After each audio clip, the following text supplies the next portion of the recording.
Our first guest isn't one for long intros when there's so much good stuff to get to, so let's get into it. First, she graces us with her presence on Tuesdays for Tanya Time. As a host and entrepreneur, there is no one better to chat with our first guest because he's a powerhouse, period. But to be specific, a super producer, a Hollywood game changer. Now I'm doing this whole long thing. I'm so sorry. Well, I'm going to get to you. And his name, well, it's synonymous with box office hits and undeniable success. And now he's teaching us how to be our best selves as a best-selling author, because I'm manifesting, okay? All right, please welcome Tanya, Sam, and Will Packer. Hey. Hi. What up, Kara? How are you? I'm good. Welcome. No welcome needed. I mean, so excited to have you in your hometown-ish of Atlanta, where you have poured so much into the arts and film industry here. We are so glad to have you on the show. Are you kidding me? Honestly. It is awesome to be here with my girl, awesome to be here with you. Y'all know I love Atlanta. Atlanta has done nothing but show me love, and I just want to show it right back. Well, who better than you to put this book out to help so many of us become our best selves? Yes. And I just want to say, I want to pay homage to the fact that, you know, I followed your career for years, all the way up from my time in Canada, when I remember distinctly being impacted by Stomp the Yard.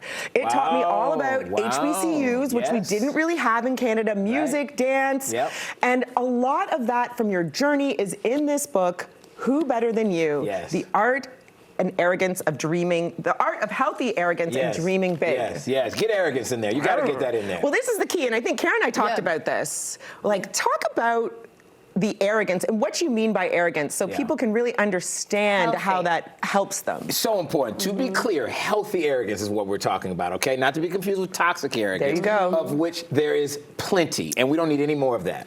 But working in Hollywood for 3 decades, I've been around some of the most successful people. One thing they have in common is this innate belief, this supreme confidence that they're going to be successful and that they deserve success. And we have to start training our minds to understand that we deserve success. And confidence is a muscle like any other muscle. You got to work it. You got to build it. You got to grow it. So I'm telling stories, many of them are funny, from the front lines of Hollywood about all these people. Some are really, you know, healthily arrogant and some are really toxic and insecure. I'm telling it all. But we can learn from that because everybody, you watching at home, you deserve success. We all deserve success, but you got to believe it. Well, you got to believe it, and I think you do that so well because it's not like you're preaching in this book. You're just telling us really good stories that then inspire us and help us learn. And one thing, I think a through theme in it is that you don't really take no for an answer. Right. Well, and it's kind of born in you, I think. I think you're just like that. But do you think you can learn to be like that? There's no question. Okay. Like, even if, and people will ask me, what if I don't have like this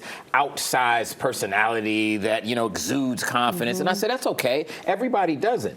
You talked about no's. We all get rejected. I don't care who you are. Everybody gets told no. I have this concept that I believe you have to turn it into a fortuitous no, which when somebody tells you no, you don't just crawl into a ball and say, woe is me, but you also don't just outright summarily reject the no and say, oh, they're hating. They don't know. You know, they just are saying no because they want to. No. Is there value you can get from the no? And I learned that from Beyonce because she told me no multiple times. Oh, my girl B. Queen B.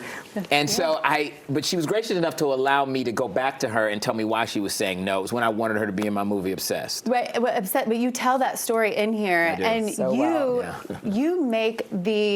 you make the obstacles a smooth sailing. I mean, that's what you do so well in every single thing. You talk about Toi, one of your first movies, and how not taking note. This man schlepped his movie all across America to get it, and then that was your first big break. Kara, really, if you want to have what others don't, you have to be willing to do what others Can you say that again? I want people to hear that. If you want to have what others don't, you have to be willing to do what others won't. And so if you do what everybody else is doing, you're going to have the same sphere of success as them. But if you want that outsized, supersized success that you deserve, you got to be willing to do something different and go further. For me, it was driving around the country with my first little movie. You know, Will, and that's such a great point because I feel like this book was a masterclass in how to do it. And oftentimes people with great wealth or a whole Rolodex filled with celebrities on them will tell them, this is how I did it. But one thing I really loved about this book, it was tangible points that you can actually apply to your life. Like, you know, how you're talking about training your mind to really believe that success is yours and success is all of ours. And it's in that framework from no's. But also, there's a great part in there where you talked about the pivot, but also following your passion.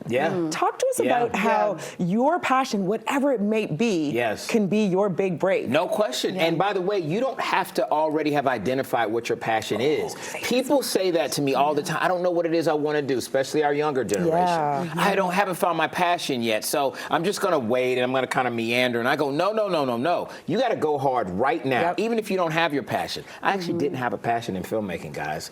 I was majoring in engineering. I knew I didn't want to do that. I wanted to be an entrepreneur. I found out that I was good at helping to raise money and hire actors and go out and self-distribute. And then I found my passion for storytelling within something that I was good at. What is the thing you're good at? Work hard at that. You can find your passion within it. But you also said that helped develop your analytical side, getting that engineering degree. So you find your purpose kind of in your spots of passion and then sort of narrow it down. Absolutely, 100%. And then Tanya talked about the power of the pivot, right? I tell people all the time, it's okay to quit. That sounds antithetical. You never give up. Giving up and quitting are not the same thing. The most successful people I know have quit doing things a particular way.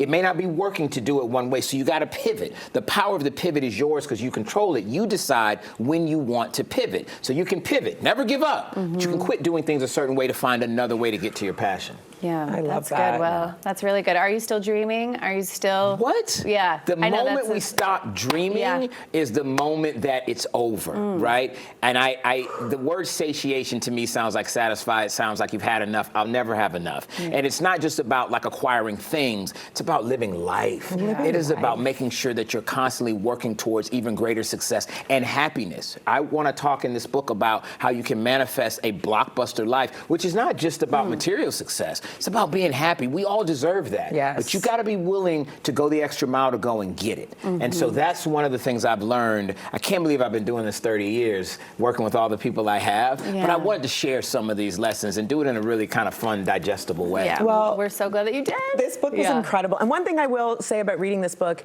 you really do exude a joy. You come into a room with it and you spread it to other people. And for those of you who are looking for joy in a book, this is it. So thank you so much. Thank you so much. Thank you, guys. Thanks for having me. Absolutely. Thanks, Tanya. You're the best. All right, Who Better Than You is out now. It's so good. All right, I'm learning how to up my game now. No excuses. Don't forget to pick up a copy anywhere books are sold. And Tanya, she's sticking around. We've got more books coming up next.